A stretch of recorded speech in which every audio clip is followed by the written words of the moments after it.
Hello, my name is Mark Watney, and if you're reading this, I'm probably pretty dead, or I got lucky and NASA's holding a Mark Watney roast as part of my welcome back party. In which case, I have a private list of jokes and snappy comebacks waiting for you all when I get back home. Number 1. Considering being impaled by communication equipment saved my life, I have a new pitch for the company slogan. NASA. Shit happens.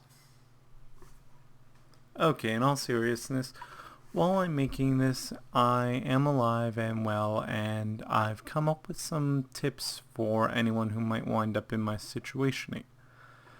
Generally, there are very few things a person can do while they're stranded on a lifeless planet that has absolutely no capacity to support human life, but if you have the right supplies, you can kind of cheat your way around that.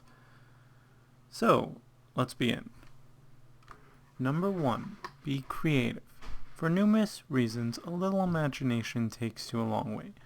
Modifying rovers, vehicles, your home, etc. helps you stay alive and keep busy. Being a mechanical engineer and a botanist isn't too bad an idea either. Number 2. Work on your green thumb. Long story short, you need food and you can't hunt Martians. Elusive little scoundrels, aren't they? So, you're gonna need to grab your hose and overalls. Good luck farming. Number 3, and this is a kind of gross one to be honest, waste nothing. This isn't gonna be that great. But basically, you put your number 1 in the water reclaimer because, well, space technology, you can turn your pee into water. And number 2 in a bucket for fertilizer for the crops that you would grow if you followed step 2.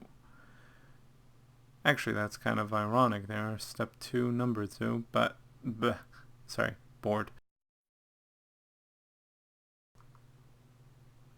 Also, this little thing. You cannot use the spacesuits you have to store away the fertilizer because that would be wasting a spacesuit. So, yeah, it stays in the tank and you're just gonna have to deal with the smell. Sorry. Step 4. Keep a sense of humor.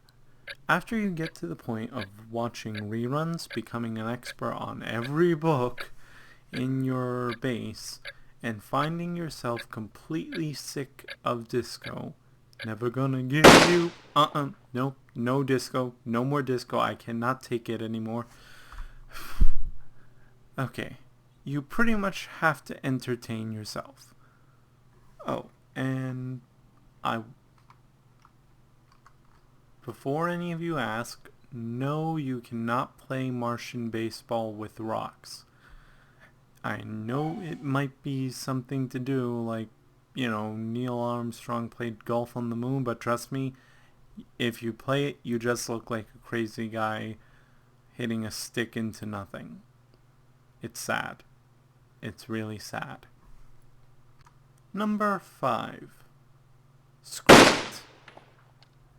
Okay, I know this sounds like counterproductive advice, but a bunch of things can, probably will, and will definitely attempt to end your life in the process of you trying to survive. But you'll probably die if you don't fix it, so you might as well meet your maker sooner rather than later. And while I'm on the topic of that, I'm about to light a match to try and turn hydrogen in a hydrogen and oxygen filled room into water. For any of you chemistry experts out there, that means this might get a little hairy. Fingers crossed. Step 6. Make it obvious that you're here. You don't have to build the Statue of Liberty as long as it's a clear, hellish, blood-red sky. You can make just about anything to show NASA that there is life on Mars. And then make them disappointed that it's one of their guys rather than Marvin the Martian. Step 7. Be aware of your surroundings. If you can't see one direction as good as the other, you'll want to maintain a safe distance until you can see 360 degrees as clear as daylight. Remember, there is no such thing as fog on Mars. It is sand. And if you're not careful, Mars will provide a lovely, convenient burial service. Pleasant, ain't it? Step 8. Prepare for the worst. Remember to always keep glue and duct tape handy. These are the greatest inventions of mankind. Simple fact, no argument. And now, if you don't mind, I have a bit of a fire to put out. Oh, shit. Step number 9. There's a law of engineering somewhere that says everything that can go wrong will go wrong. NASA usually follows this one to a T, except in the case of flying antennas, as I have the misfortune of learning. By the way, never hire anyone from NASA to help get your satellite TV working. Again, I learned that the hard way. Now let's see if this works right. Oh, shit. Number 10. Downsize. It's going to be a bumpy ride, and if anything is going to kill you, starvation will usually be it. It is by far the most reoccurring and most boring way for a man stranded to die. Do not die of starvation.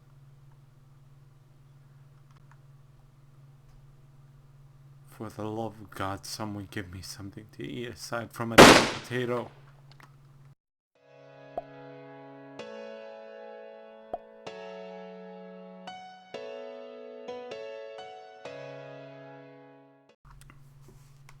Okay, Sunspots, I hope you enjoyed the video, and this was all part of an English project for a book I'm reading, well, have read, called The Martian. If you guys like this kind of video, feel free to leave a like on the button right down there, as well as comment and tell me what your thoughts are on videos I should do for the future, etc., etc. At any rate, good night.